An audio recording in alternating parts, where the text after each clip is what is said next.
जब ये सारी चीजें माइनस कर देंगे it becomes your operating profit.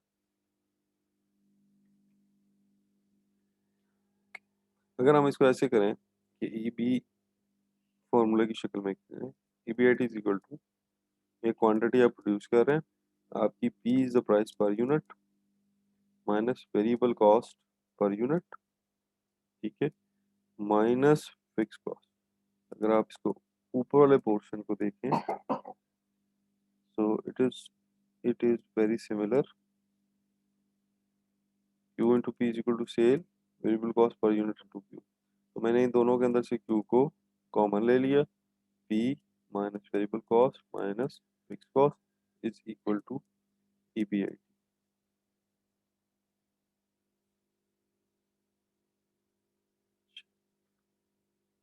Break even is the point जहां आपको ना प्रॉफिट होता है ना लॉस होता है, तो इसका मतलब हुआ कि आपका ऑपरेटिंग प्रॉफिट तो हो गया जीरो,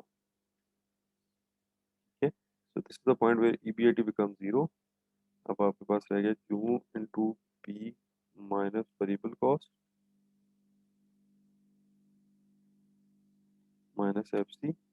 अब इसमें से आपने Q फाइंड आउट करना, Q इज द क्वांटिटी, यहाँ बेसिकली आपने इसको देखना है जहाँ आपके ब्रेक इवन क्वांटिटी निकला है।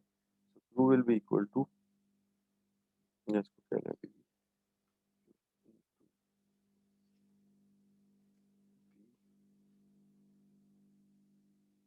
P minus FC is equal to FC. So Q will be equal to FC divided by P minus P. P is the price per unit और B is variable cost per unit। यहाँ पर हम इसको define कर देते हैं। So P is price per unit,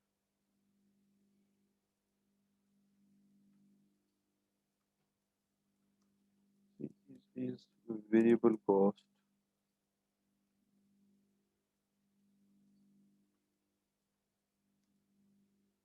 per unit।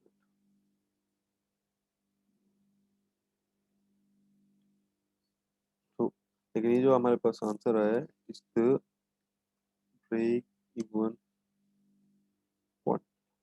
तो break even quantity अगर आपने फाइंड आउट करनी हो, Q is the break even quantity, तो fix cost divided by price per unit minus variable cost per unit.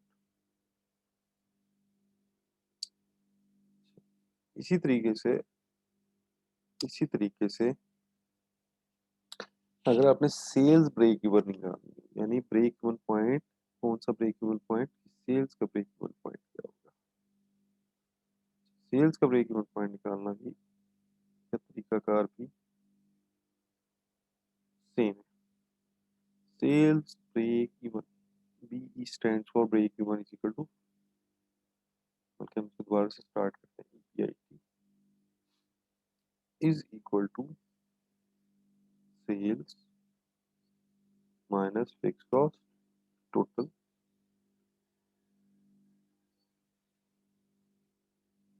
या fix cost वैसे ही simple total होता है minus total variable cost, total variable cost जितनी भी आप, ठीक है, मैं सेल्स में बात कर रहा हूँ terms of rupees. This is to calculate sale break even. अब इसके ऊपर भी वही फार्मूला अप्लाई होगा, the point where EBIT become zero, zero will be equal to sales minus fix cost minus total variable cost. so sales will be equal to sales, या sales break even should be equal to fixed cost plus total variable cost। अब इसमें total variable cost basically is the cost,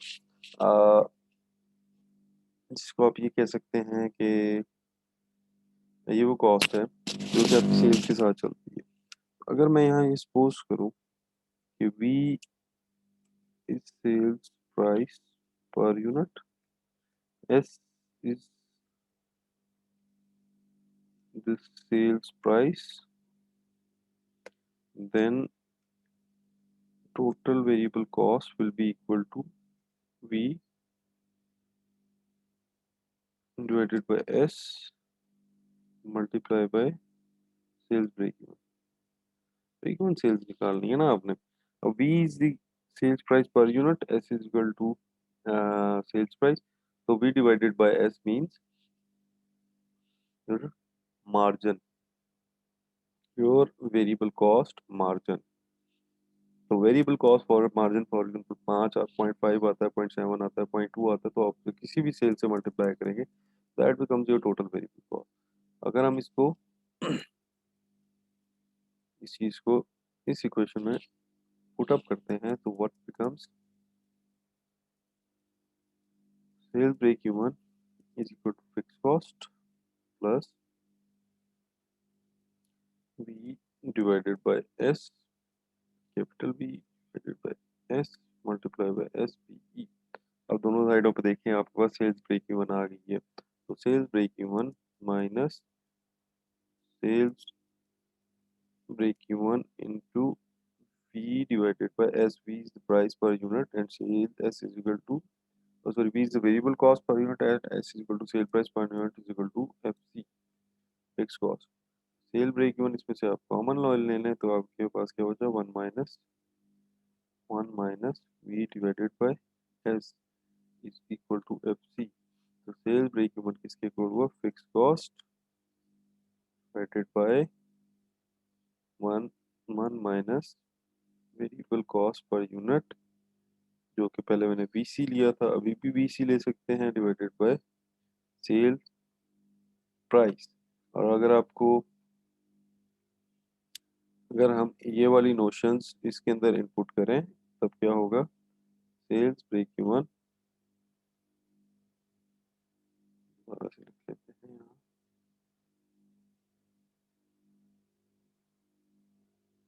sales break even will be equal to FC divided by one minus variable cost per unit, जो कि VC लिया हुआ था, divided by price.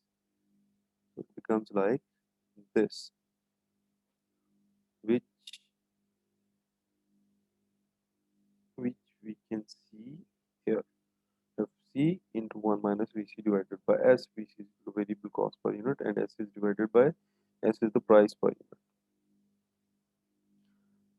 So what could be the break even point? अगर आपकी एक firm है जिसके 1 लाख रुपए फिक्स कॉस्ट है और जो वो क्या कहते हैं प्राइस है दैट इज 43.75 और वेरिएबल कॉस्ट 18.75, तो ये डाटा अगर आपके पास मौजूद हो तो आपके पास variable cost in sorry break even point क्या निकलेगा, quantity break even will be equal to 4000, you calculate when sales break even will be equal to 175 FC। आप उस फार्मूले से भी कर सकते हैं कि इसने किया हुआ quantity break even into variable cost, एक ही बात है, क्वांटिटी को अगर आप वेरिएबल कॉस्ट से मल्टीप्लाई करेंगे it becomes total variable cost, fix cost में ऐड कर दें। अदरवाइज अगर आप इसको दूसरे तरीके से भी करते हैं, दूसरा तरीका हमारे पास क्या है,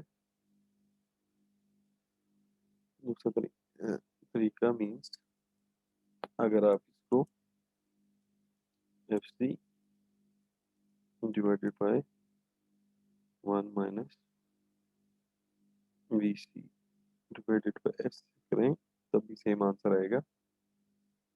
हमारे पास वेरिएबल कॉस्ट कितनी है, 100,000 डिवाइडेड बाय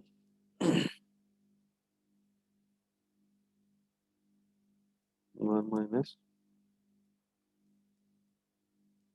वेरिएबल कॉस्ट हमारे पास 18.75 divided by sale price of 43 point.